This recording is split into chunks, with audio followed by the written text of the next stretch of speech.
It's been in the family for a number of years. It was one of those things where all of a sudden no one wanted it anymore. People aren't really into snake motif so much, and it had to fit into the right place. So decided it would be nice to have, and honestly don't know all that much about it, except that I believe it's bronze. I believe it's from a French artist, maybe the early 1900s. That's about it. Coiled with tension and elegance, this striking form turns metal into movement, capturing a moment that feels both dangerous and mesmerizing. Created in the 1920s by Edgar Brandt, one of France's most celebrated metalworkers, this lamp embodies the bold spirit of the Art Deco era. Brandt was a master of wrought iron and architectural metalwork responsible for some of the most iconic designs of his time, including the entrance gates of the 1925 Paris Exposition, where Art Deco first took center stage. While much of his work adorned buildings pieces like this, reveal his ability to translate that same craftsmanship into decorative objects. Titled La Tentation, the lamp reflects the fascination with Egyptian and exotic themes that swept Europe after the discovery of Tutankhamun's tomb. The sculptural bronze base, formed as a serpent rising from a basket, is both symbolic and theatrical, while the glass shade, likely produced by the Daum Glassworks in Nancy, adds a soft, luminous contrast to the dynamic base.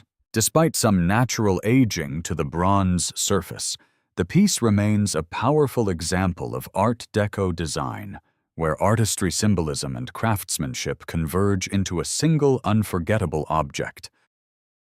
I assume the condition was better. It also had a very strong provenance, which can be important, but I think 35,000 or 45,000 is pretty good. That's pretty good for a snake lamp.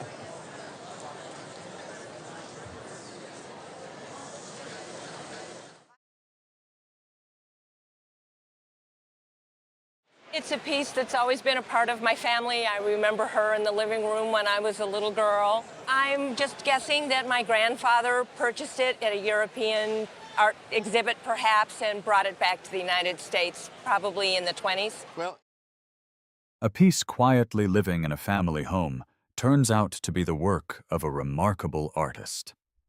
This sculpture is by Paul Troubetzkoy, a prominent figure born into a Russian princely family known for his expressive and modern approach to portrait sculpture. Active across Russia, Italy, and the United States, Troubetzkoy was largely self-taught, yet gained international recognition.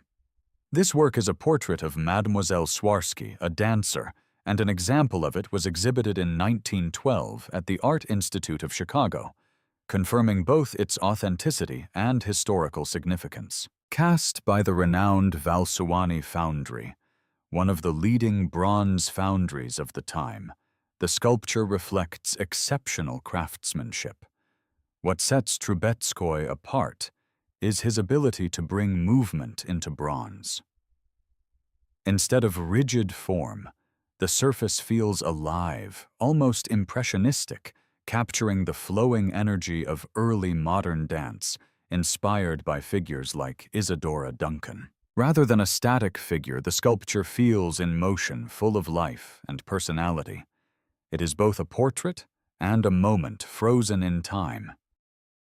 I think this would easily bring in that $60,000 range, if not more. She's just been a very strong part of all of our lives, and so we've just loved her.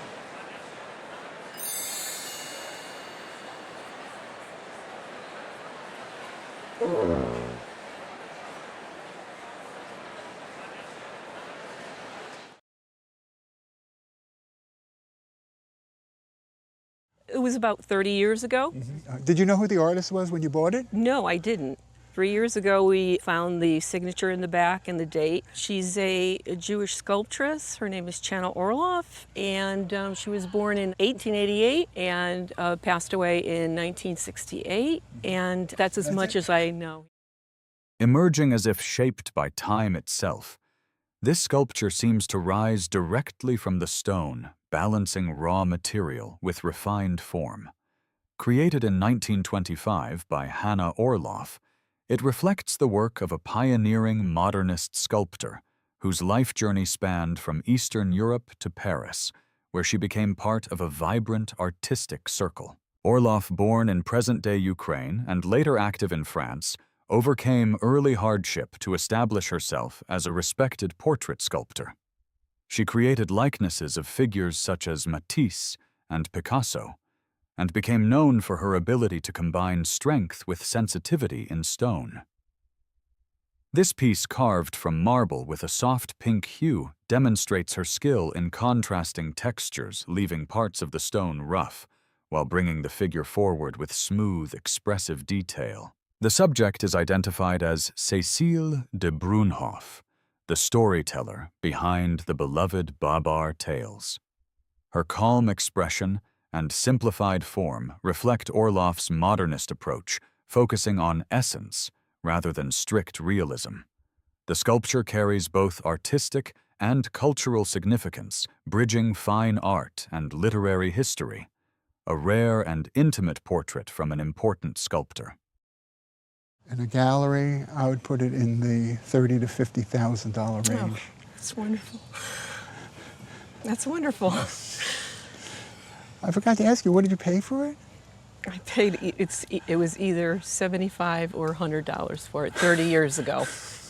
Yeah. It's a wonderful thing. Thank you. Thanks for coming in. Thank you for having me.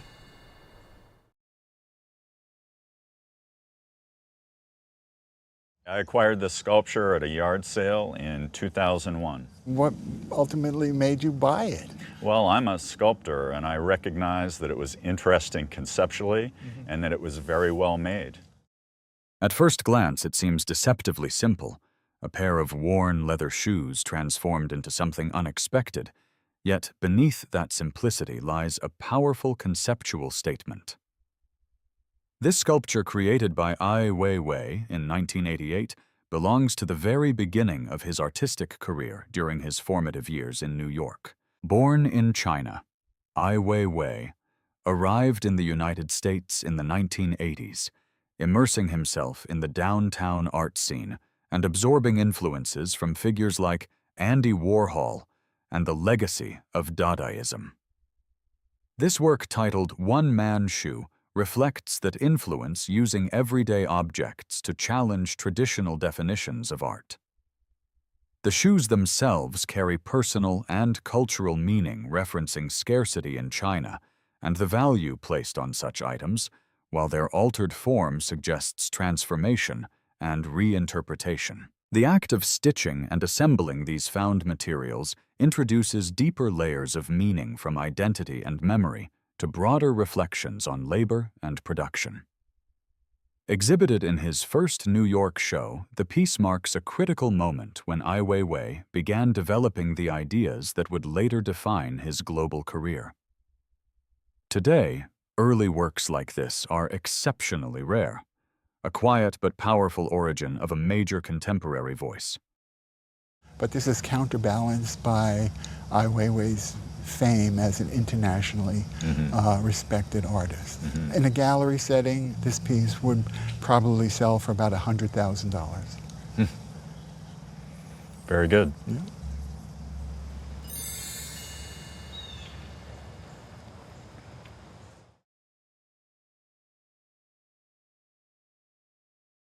I inherited it from my uncle. My uncle probably got it in the mid-1960s in New York City. He lived to 2015, and then he passed away at 89 and was an antique dealer collector for about 55 years. Harriet Frishmuth was born in 1880, I believe, and died in 1980. Famous American sculptor, and her works are beautiful. There is a sense of movement and quiet curiosity captured in this sculpture, as if the figures are caught mid-thought in a fleeting moment of discovery. Created in 1921 by Harriet Whitney Frishmuth, this bronze titled Curiosity reflects the work of one of America's most accomplished early 20th century sculptors. Frishmuth, born in Pennsylvania and active in New York, was among the few women of her time to achieve major recognition in sculpture. She studied in Paris with Auguste Rodin and in New York with Gutzon Borglum, bringing together European influence and American ambition. Her work is known for its graceful athletic figures, often inspired by dancers, and this piece is no exception. The two figures poised on a naturalistic base lean forward with lifelike energy, their attention drawn to a small frog below a charming detail that gives the sculpture both narrative and balance. Cast by the Ideal Foundry in Providence, this example is particularly rare, with only a few casts ever produced. The fine surface dynamic composition and integrated function as a flower holder further distinguish it. Today, works like this remain highly sought after, a refined expression of elegance and vitality. I'd say in today's market at auction, conservatively would estimate it between $20,000 and $25,000. Very nice, very nice. And insurance value? So I would think for insurance, you're probably looking at around $50,000. Oh, geez. Very nice. My uncle had a keen eye for antiques.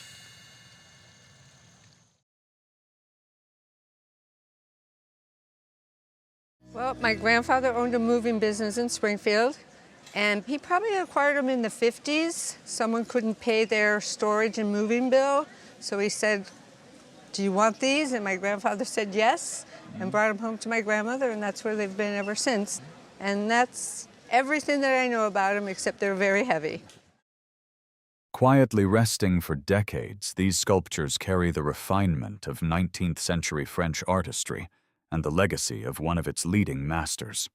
Created in the mid-1800s by Albert Ernest Carrier-Belleuse, they depict two towering figures of the Renaissance Michelangelo and Raphael rendered with remarkable elegance and detail. Carrier-Belleuse, born in 1824, was a highly accomplished sculptor trained at the École des Beaux-Arts and known for both public commissions and decorative works.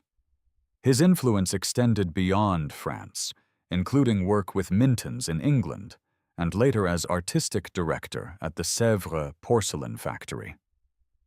Notably, he also served as a mentor to Auguste Rodin, further cementing his place in art history. These bronzes exemplify the exceptional quality of French casting during this period. Each figure is finely modeled from expressive gestures to intricate costume details, and retains its original patina, a key factor in both authenticity and value.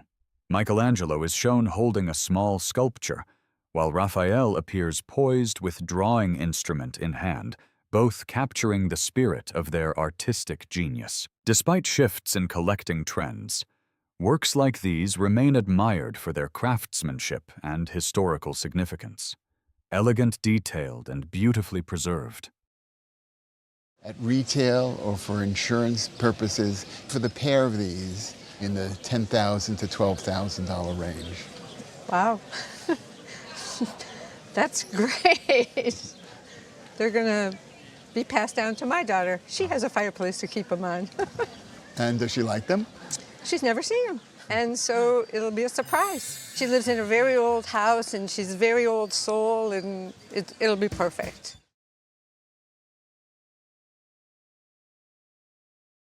This was a gift from my father-in-law, who had it in his warehouse, and when I inquired about it, he offered for me to take it home, and that's about it. I don't really know much of the history about it.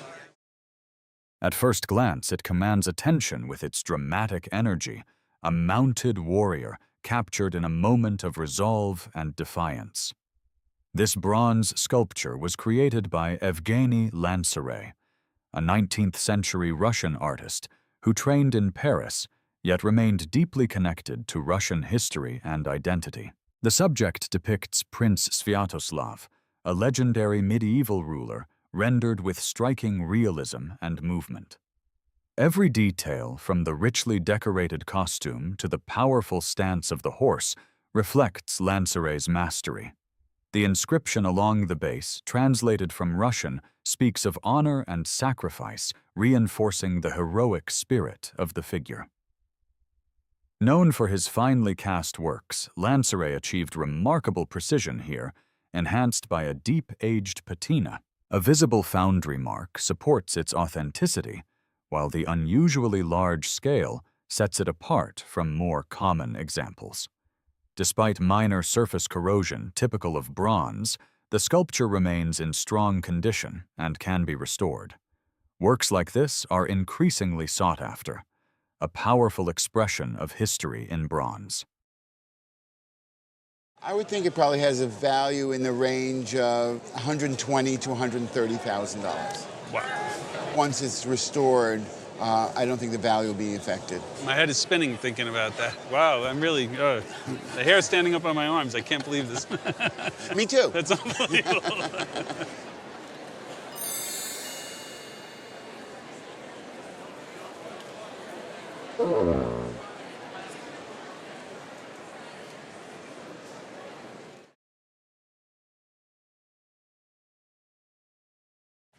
I inherited it from my father when he passed a couple of years ago. He got it directly from Jerome Kirk in 1960.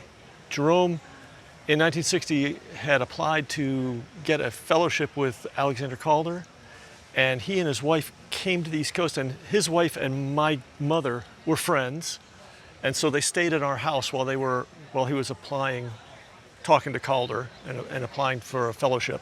After the interview with Calder, Kirk gave this mobile to my father as a thank you gift for letting him stay at our house.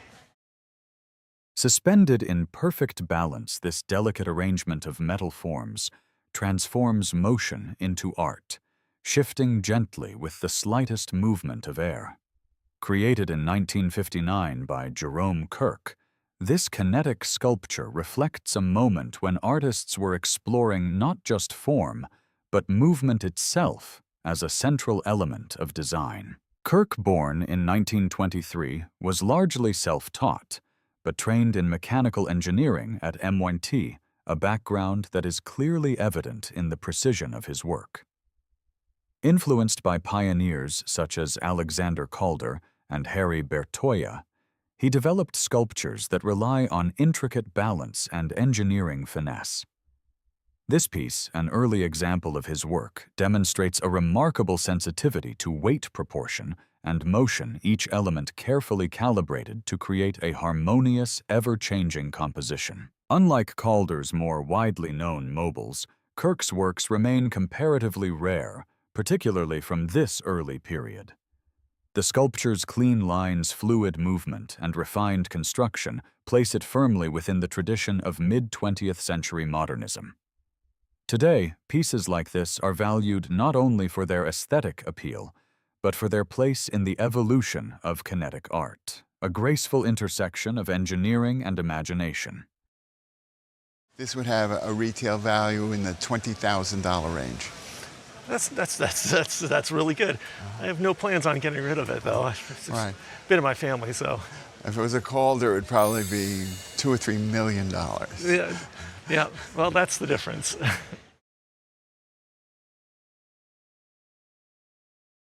My grandmother gave me these two, and my uncle, Jerome, sent me this one. So these are by your My uncle, Jerome Kirk. He was born in Detroit. His parents were from Poland. And he's quite successful, isn't he? Yes. He has been commissioned all over the world to put kinetic sculptures in front of buildings.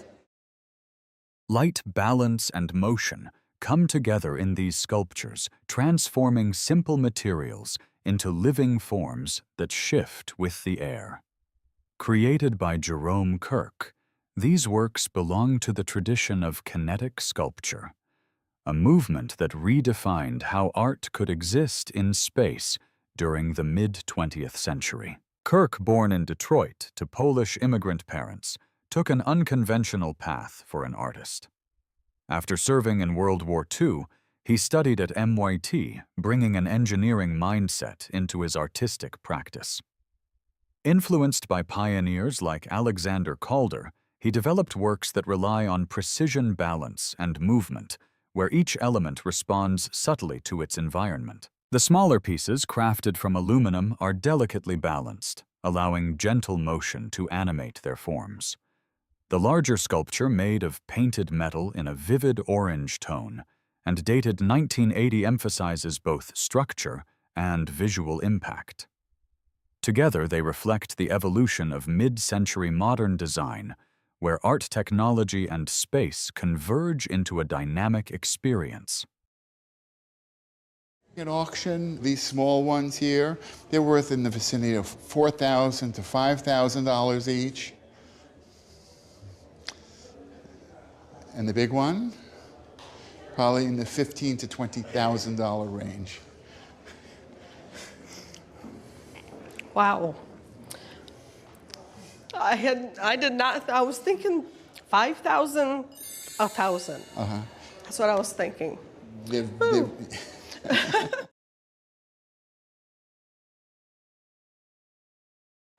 This is Peter Louis Ravenet, and this is Edmunda Ravenet, and they are my great-great-grandparents. They are French Huguenots, fled to Germany, ended up in Berlin. He was a huge steel and iron foundry entrepreneur and was a big fan of the arts and had a gallery in Berlin and commissioned Gustav Blaeser to do his statuettes of him and his wife.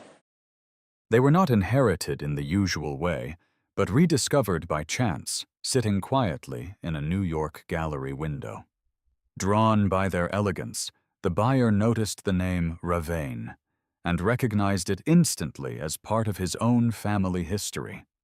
What began as curiosity quickly became something far more personal, and the sculptures were brought back into the family after decades away. Cast in bronze, yet full of life, these intimate works were created in 1847 by German sculptor Gustav Blaeser, portraying Peter Louis Ravenne and his wife.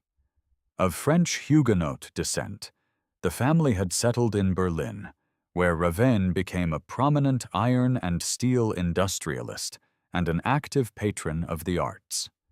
It was within this cultural world that such refined portrait sculptures were commissioned. Blaeser, known for his neoclassical style and major public works, brings remarkable sensitivity to these figures.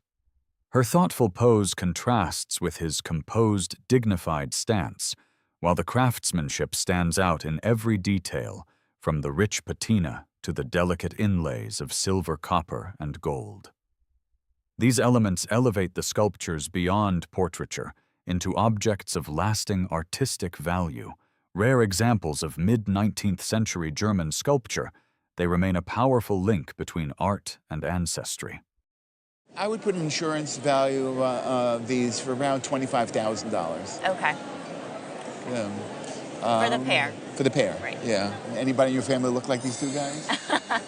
You know, my father kind of has his nose, so.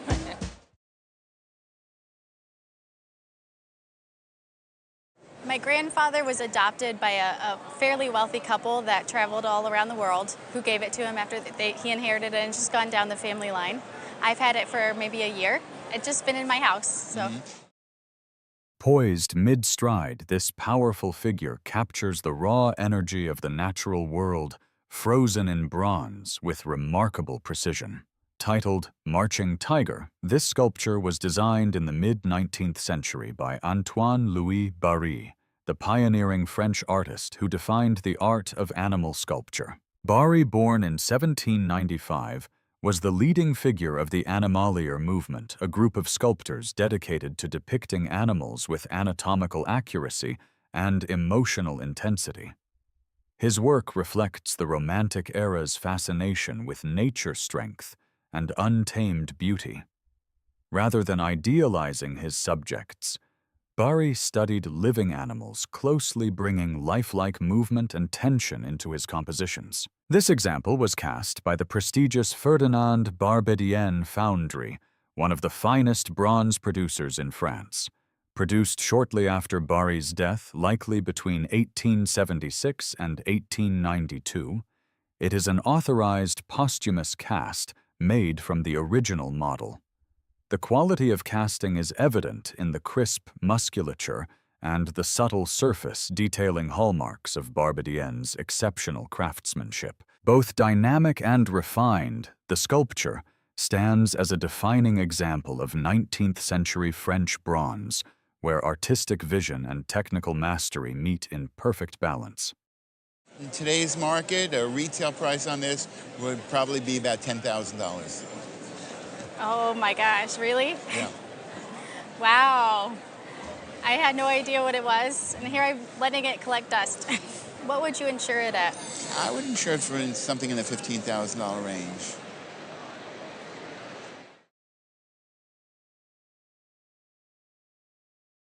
It belonged to my grandmother. I'm originally from Jackson, Mississippi, and so I grew up with this piece. She had many sort of art pieces. She would travel some and collect things that she liked, and so always growing up just loved to go over to her house and just stare at all the different pieces. And this is one that I was just always attracted to because it has a sort of really delicate beauty to it, and it's also a little bit curious though too. She traveled to Europe, really all over, but as far as this piece, I believe that they might have picked it up in Haiti or the Caribbean or something like that, but I'm not sure exactly about whether that's right or not. With its quiet elegance and subtle expression, this bronze bust draws the viewer in with a sense of intimacy and mystery created by Ángel Botello. A Spanish-born artist active across Europe and the Caribbean, this work reflects a life shaped by movement, conflict, and cultural exchange. Born in 1913, Botello left Spain after the Civil War and eventually settled in Puerto Rico, where he built a prolific career in painting, printmaking, and sculpture. Titled Cabeza, or Cabeza de Niña. The sculpture presents a youthful face with softened features and a contemplative presence.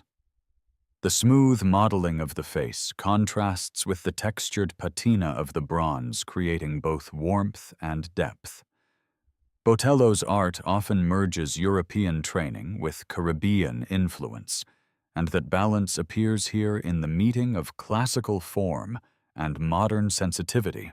Comparable bronzes under these titles are documented in major auction records, confirming both the authorship and the place of this subject within his sculptural work. Though less universally known than some Latin American masters, Botello holds an important place in 20th century Caribbean and Latin American art. A work like this is both graceful and quietly memorable. If I was putting an insurance value on this bronze bust, I would give an insurance value of $20,000. Holy smokes, that's pretty amazing. $20,000. This has been sitting in a room. I cannot believe that. That is insane.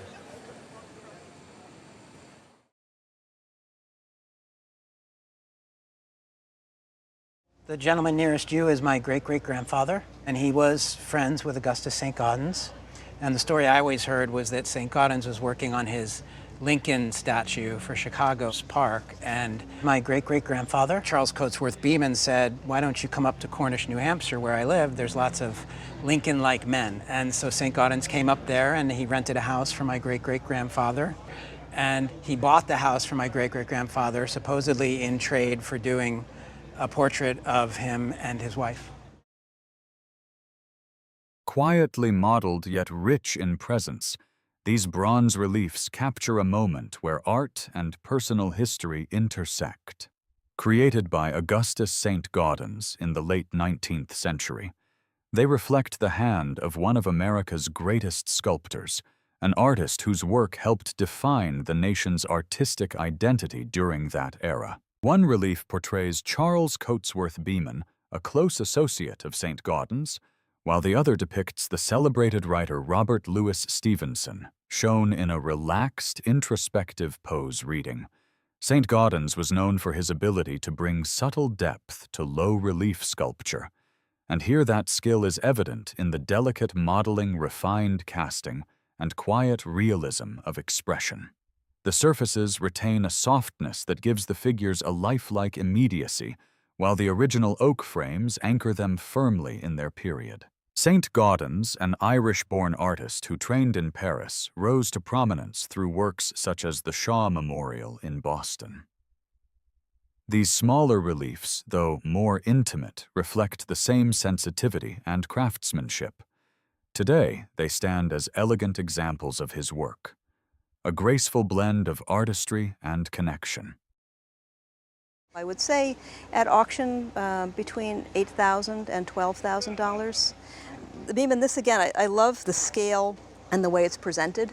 And even though not as widely as appealing subject matter, I think the value is going to be a little closer because of condition, a better surface to it, smaller. But I still think you're looking in the $6,000 to $8,000 range. Okay. So they're both just wonderful examples of an artist who was pretty much beyond compare in that time period, and it's just a treat to see. Okay, thank you so much.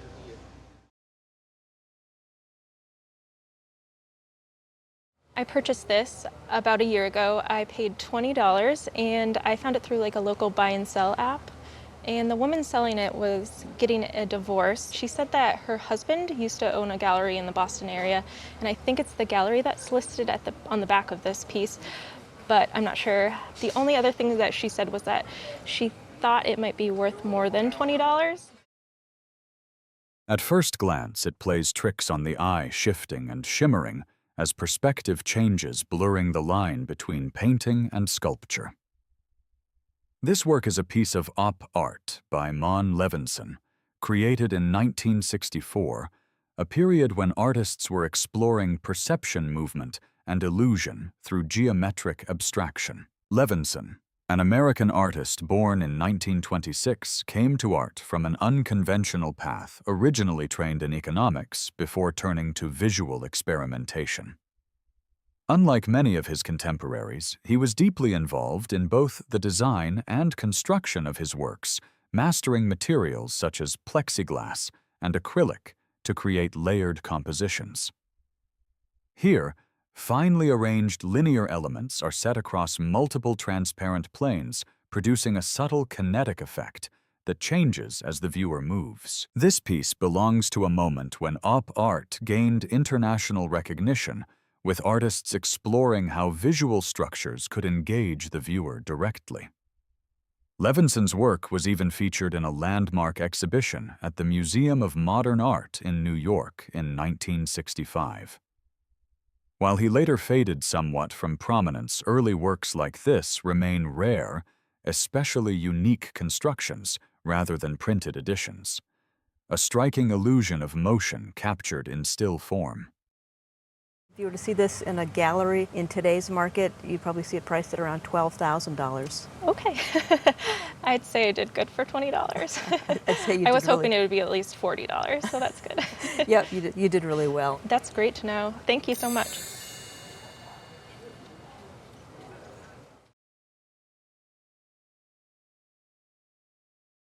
About 20 years ago, I was in Prague, and I decided to bring home a souvenir that was a little bit different than the stuff that I usually bring home.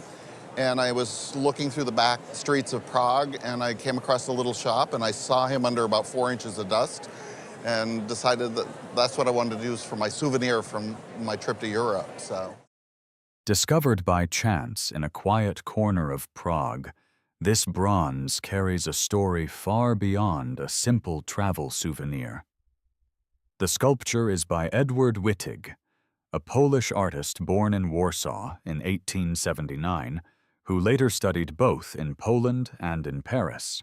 Wittig was a student of Auguste Rodin, and that influence can be felt in the strong, solid forms and the expressive yet restrained movement of the figures. His work often reflects a balance between classical structure and early modern ideas. This piece was cast in Poland, as indicated by the foundry mark on the back, and likely dates to the early 20th century.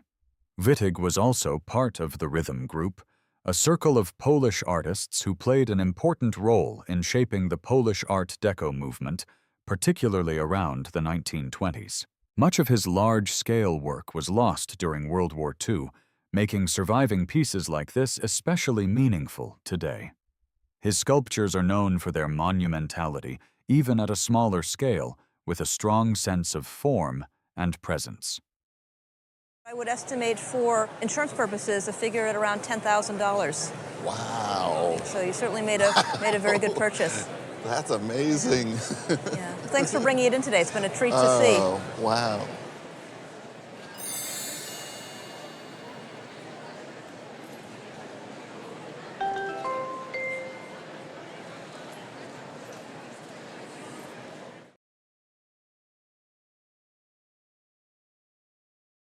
It's my grandparents. They bought it as a wedding present, I believe, or a wedding anniversary gift in Chicago at the Chicago World's Fair in 1933. And you've had it prominently displayed in your home?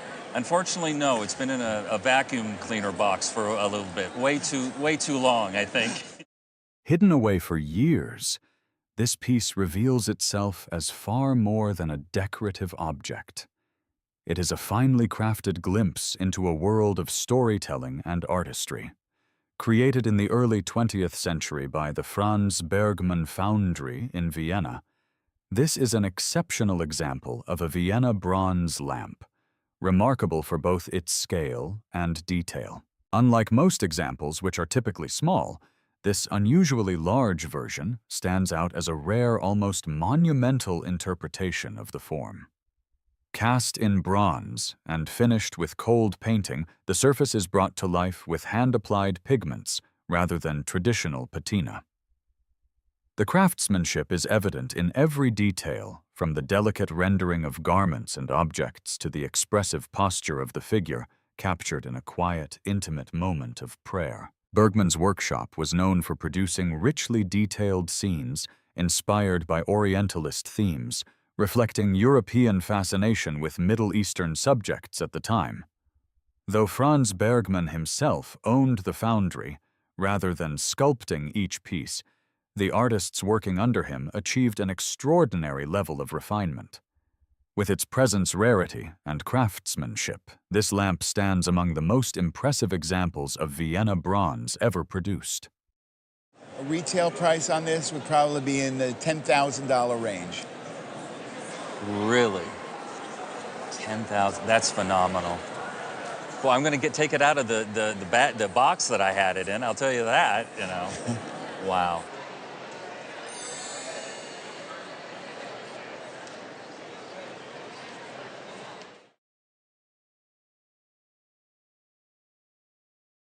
Christmas of 1978, my mother and dad decided that instead of giving us a bunch of stuff that wouldn't last, they would give us some art. And so these 4 squares are a sculpture from Carl Andre. And of course, when they gave them to me, I had no idea who Carl Andre was. What once seemed like an unusual Christmas gift turns out to be a work by one of the most important figures in contemporary art. These 4 metal squares are by Carl Andre, a leading artist of the minimalist movement. Minimalism emerged as a reaction against abstract expressionism, focusing on simplicity and reducing art to its most basic forms. Andre was a central figure in this movement, known for creating works meant to be experienced directly, often placed flat on the ground, so viewers could walk across them. Originally, this piece would have been arranged in a simple geometric layout, emphasizing form, material, and space, rather than traditional artistic expression. Andre's larger works can span several feet and are designed to interact with the surrounding environment. His work has been exhibited in major institutions, such as the Guggenheim Museum and the Tate. Despite his artistic importance, his personal life brought controversy, particularly surrounding the death of his wife, artist Anna Mendieta, which affected how his work was received for many years. This piece also carries strong provenance, having been acquired through Angela Westwater, a prominent New York art dealer. Over time, works like this have become highly collectible, reflecting Andre's lasting influence on modern art.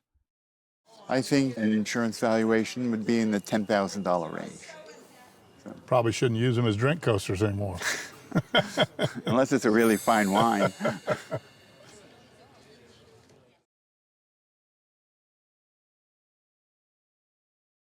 This was my grandmother's. Prior to her passing away, I always fell in love with it, and I had asked her what she was planning on doing with that, and she said, well, if you want it, it's yours. So you remember seeing it as a kid and visiting her? Yes, and yes. She was it? an animal lover and had quite a number of pieces that were related to birds and dogs and things like that.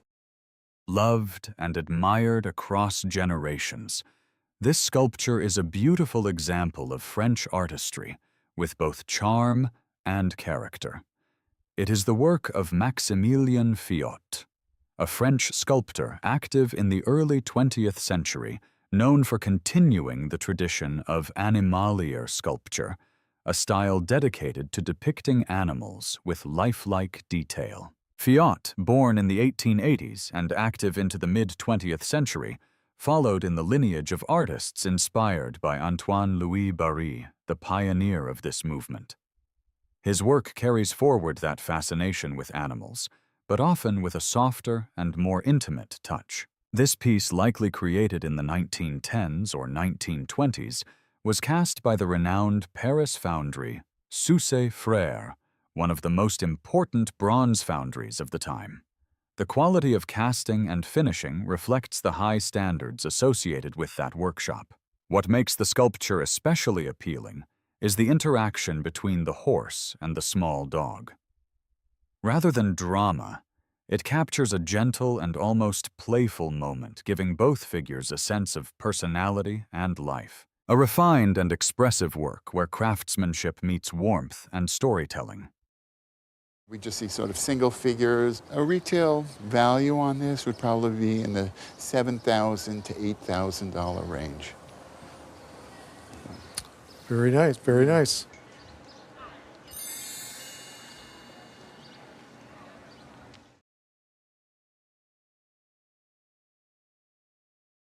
This is a Glenna Goodacre bronze statue. I inherited it from my parents. They collected a lot of art. They traveled to New Mexico and they picked this up in Santa Fe. A sculpture passed down through family collections reveals the work of a highly respected American artist. This bronze is by Glenna Goodacre, an influential sculptor known for her powerful and expressive figures. Born in 1939 and active for decades until her passing in 2020, Goodacre built a distinguished career centered largely on depictions of Native American life and identity. She studied at the Art Students League of New York and was a member of the National Sculpture Society, reflecting her strong standing in the art world. Among her most recognized works is the Vietnam Women's Memorial in Washington, D.C., as well as a large-scale installation in Pennsylvania depicting Irish immigrants.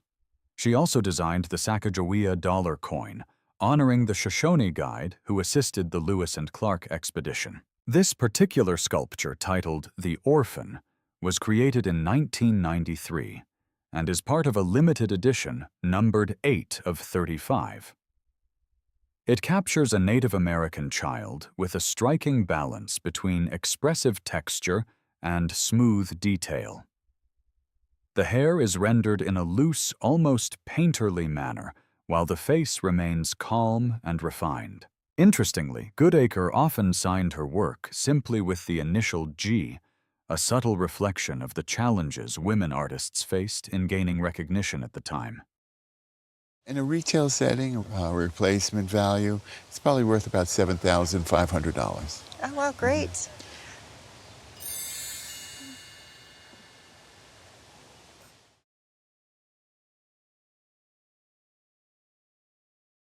I think it's a cold painted bronze from Austria. I call it the Bedouin. I absolutely adore it. I got it at a secondhand store in Devils Lake, North Dakota, with some money I made from a yard sale. And may I ask how much you paid for it? I gleaned $50 from the yard sale. Lit from within, this sculpture transforms from a simple figure into a miniature theatrical scene, rich with mystery and storytelling. Created around 1900 by Franz Bergman of Vienna, it is a classic example of an Austrian cold-painted bronze lamp, a genre celebrated for its intricate detail and exotic subject matter. Bergman's workshop was renowned for producing finely cast bronzes that combined sculpture with function, often incorporating hidden elements and playful design. Here, the figure, often described as a Bedouin or merchant, sits cross-legged amid a richly imagined setting. Surrounding him are carefully modeled details from a tiger skin rug to a small sphinx and an Egyptian attendant, reflecting the fascination with Orientalist themes popular in European art at the turn of the century. The surface is finished with cold painting, where pigments are applied by hand to bring color and life to the bronze. The lamp function is seamlessly integrated with the light concealed within the composition, adding warmth and atmosphere when illuminated. Though unsigned, the quality composition and comparable examples firmly attribute the work to Bergman's circle. A vivid blend of sculpture, design, and storytelling from Vienna's golden age of decorative arts. I think an auction estimate would be $6,000 to $8,000. Good $50 investment.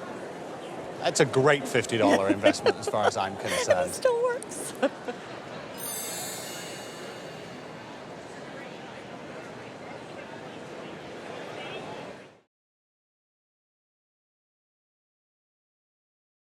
Well, I inherited it from my mother.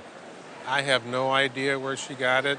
She bought it in probably some shop maybe 40, 50 years ago. And was she a collector? A little bit. We had a lot of art around the house. A sculpture quietly passed down through generations turns out to be the work of a major figure in French art.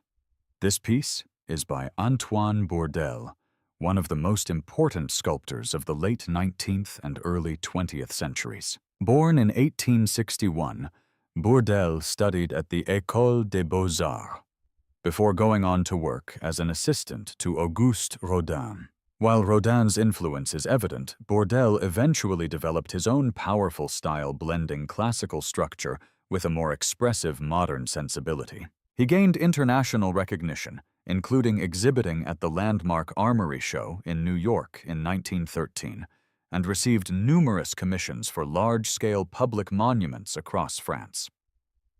Today, his former studio in Paris lives on as the Musée Bourdelle, a testament to his lasting impact. This bronze, likely cast in the early 20th century, beautifully captures both form and character. The treatment of the hair is especially striking, loose and energetic, almost impressionistic, while the face remains calm and refined, creating a compelling contrast. Cast using the lost wax technique, the sculpture shows remarkable detail and craftsmanship.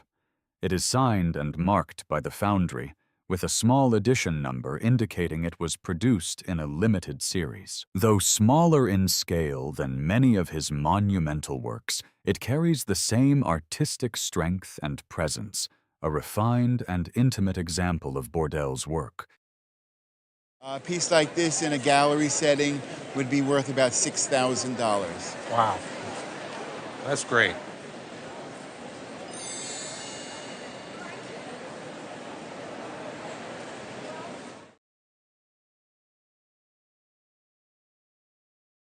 My mother gave them to my husband, who admired them for many years. These sculptures are the work of Edward Berge, a Baltimore-born sculptor, active in the early 20th century.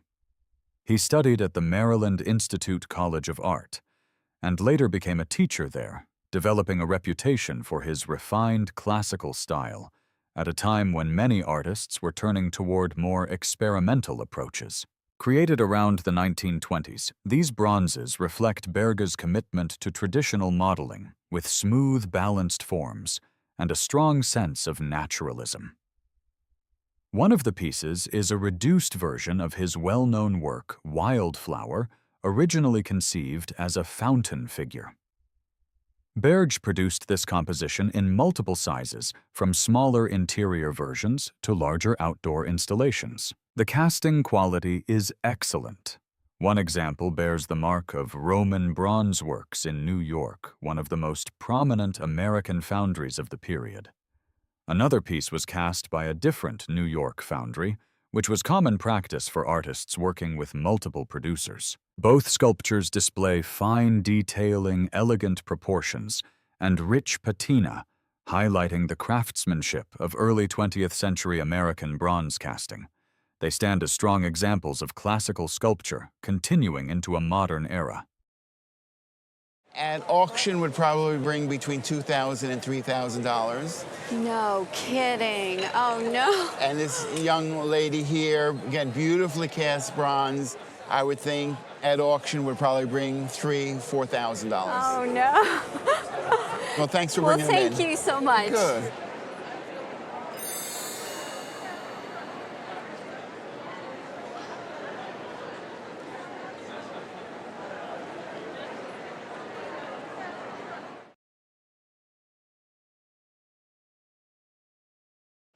This was from my father's estate. He collected art for many years, and he got it from his next door neighbor who was an art dealer who was French. And so I think it's a French statue. But I have no idea what he paid for it. And you know how long ago that was? It would have been in the late 60s or early 70s. Yeah. Caught mid-movement, this figure seems to dance between elegance and theatricality, embodying the spirit of a vibrant artistic era. Created in the 1920s to 1930s by Demetre Chiparus, this bronze sculpture reflects the height of the Art Deco movement, when Paris was alive with innovation in dance fashion and design. Chiparus, a Romanian-born artist who studied and worked in France, became one of the most celebrated sculptors of his time. Deeply influenced by the ballets Russes and the spectacle of Parisian performance culture, he specialized in figures of dancers dressed in elaborate, exotic costumes. This piece captures that influence with its graceful pose, expressive face, and richly detailed attire. The sculpture is cast in bronze and finished with cold painting, where oil-based pigments are applied to enhance color and texture, rather than relying solely on patina. It rests on a base of onyx, whose layered tones complement the vivid costume above. The precision of the casting and the sharpness of detail are key indicators of an original work, distinguishing it from the many later reproductions inspired by Chiparus's popularity. In a retail setting, this would probably be between $6,000 and $8,000. Okay, that's nice.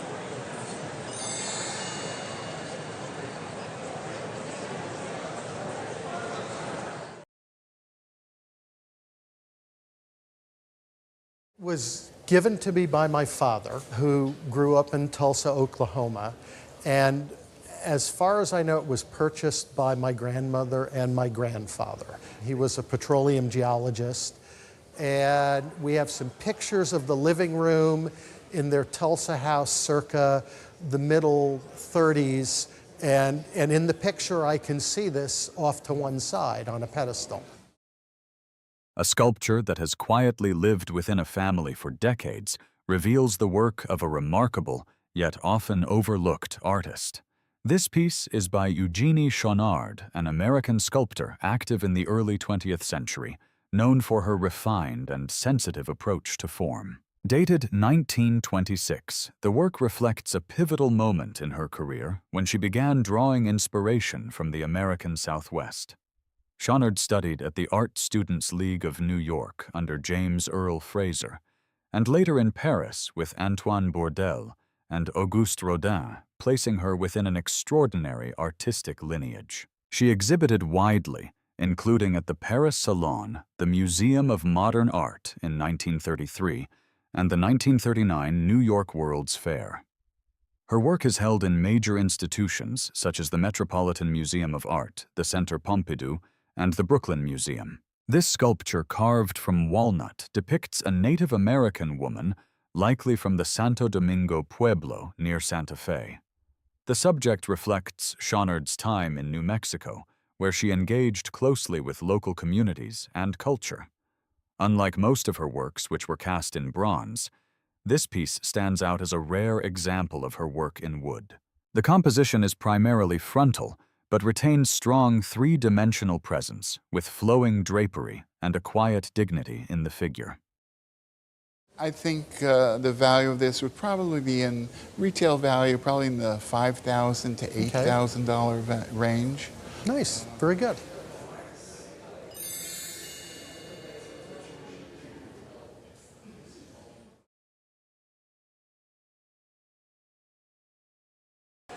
I bought it at a garage sale. Really? Yes. How much? $2. You really sprung for it, huh? Yeah. You go to a lot of garage sales? You just bought it Yes. because you liked it? You collect things? I collect things and I liked it. The minute I saw him taking it out of the box for the garage sale, I said, I'll take that. And I asked him how much it was, and he said, well, since it's got a little break in it, I'll let you have it for $2. What looked like a simple garage sale find turns out to be a remarkable piece of American sculpture. This work is by Melvina Hoffman, a highly respected American artist born in 1885, known for her powerful figurative sculptures and for studying under Auguste Rodin in Paris. Dated 1915, this piece is an early example of her work and was originally designed as a fountain with water flowing from a small spout.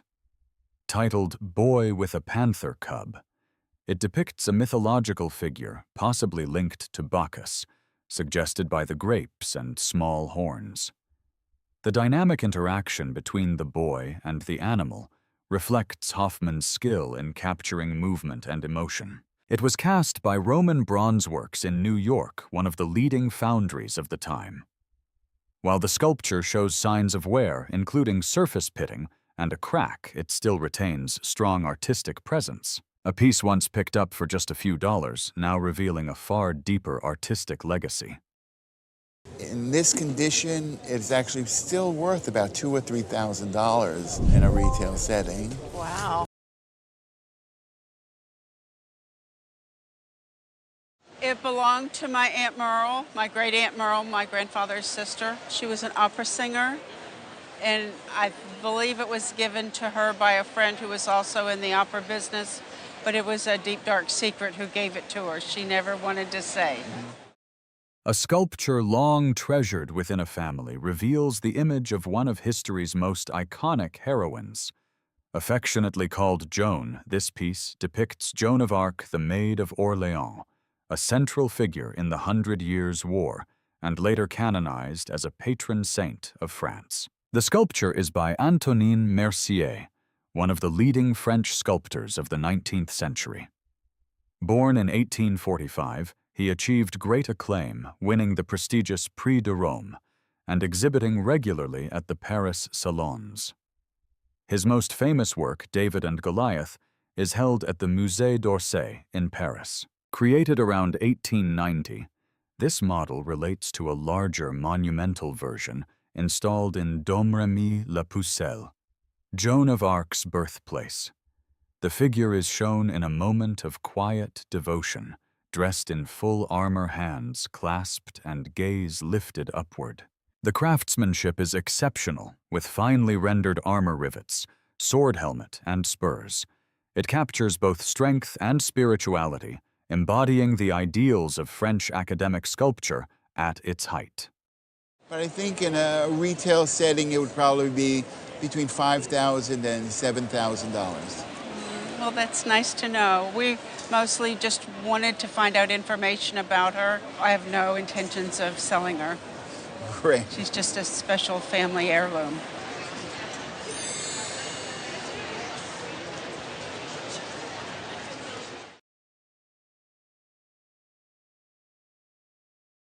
It's a bell that my dad found in a junk pile on the back roads of Winsboro, Louisiana. Oh, how long ago? I think 30 years ago, I'm thinking. It's a big item, so what do you do with it at home? Is it, you have it out? It just sits at home in my garage. Okay. Left behind in a pile of forgotten scrap, this bell carries a voice that once shaped daily life. Cast in 1884 by Van Dusen and Tift Company of Cincinnati, Ohio, under the Buckeye Bell Foundry name. It was never meant to be discarded, but to be heard across fields, classrooms, and gathering places. Forged from bronze, an alloy chosen for its strength and resonance, the bell was built to endure decades of use. Weighing close to 100 pounds, it belongs to the largest class of bells produced by the company, commonly installed in schoolhouses, public buildings, and plantations. In an era before modern communication, its sound marked time, called communities together, and signaled the rhythm of everyday life. What makes this piece remarkable is not just its survival, but its traceable past. The original catalogs still exist, recording its size, purpose, and even its original price. Today, it stands as more than a utilitarian object, a powerful echo of a world where a single bell could command the attention of an entire community. I think people are collecting Southern artifacts, and you'd be looking at an auction estimate in today's market at between $4,000 and $6,000. Between $4,000 and $6,000. Yep. Okay. That sounds good too. So it's a good piece of junk to collect. Yes, it is.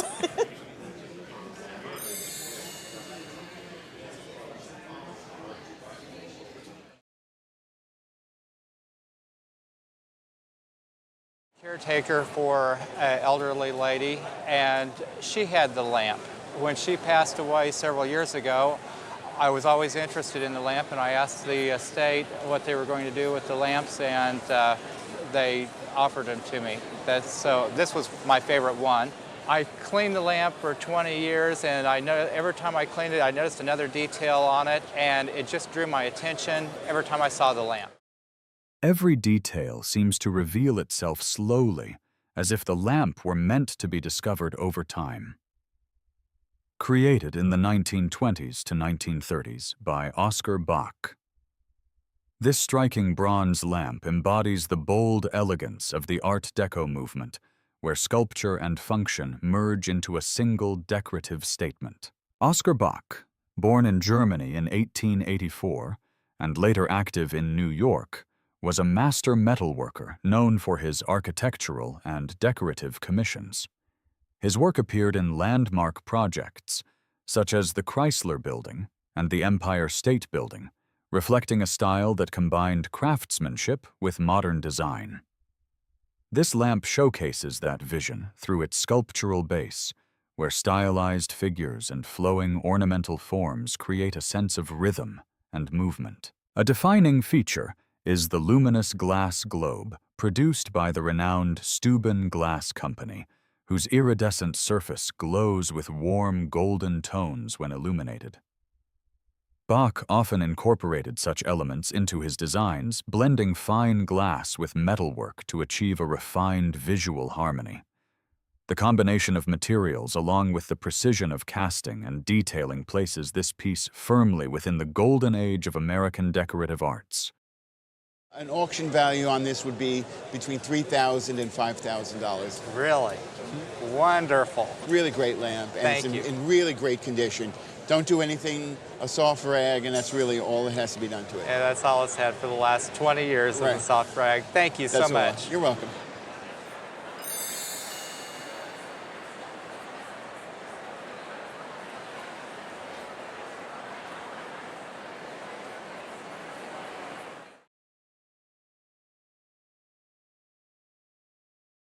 I bought it about 30 years ago. I've spent, since a teenager, traipsing through antique shows, flea markets, thrift shops, and it caught my eye. I did buy it at an antique show. I've never seen anything like it before or since. I really don't know what it is because of its height. It looks like a vase, but it's really too high, and I thought it was like hieroglyphics. What once seemed like a curious and unusual purchase turns out to be a distinctive piece of early 20th century design. This tall vessel is indeed a vase produced by the German company WMF, short for Württembergische Metallwarenfabrik. founded in 1853 in Germany. WMF grew through a series of mergers to become one of the largest producers of metalwork in Europe by the early 1900s. The company is best known for its Art Nouveau designs, especially in silver-plated wares, but it also explored a variety of styles as design trends evolved. This particular vase dates to around the 1930s and reflects an unusual stylistic direction for WMF. The bold geometric decoration suggests influence from what is often described as Aztec or pre-Columbian revival design, rather than true historical motifs. It is made primarily of copper with a silver-plated surface, and you can see areas where the surface has been intentionally treated to create contrast.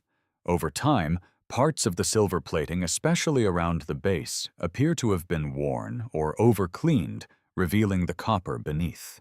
The decoration was largely machine-produced, then refined by hand, which was typical of WMF production at the time. The WMF mark is clearly present, confirming its origin. A rare and visually striking example of WMF's more experimental design period, far removed from the company's more traditional decorative works. So we feel very confident that we could put a similar estimate of $3,000 to $5,000, and it would sell for around about $5,000 at auction. That amazes me. Now, all the people who made fun of me all these years, I can now have the last laugh.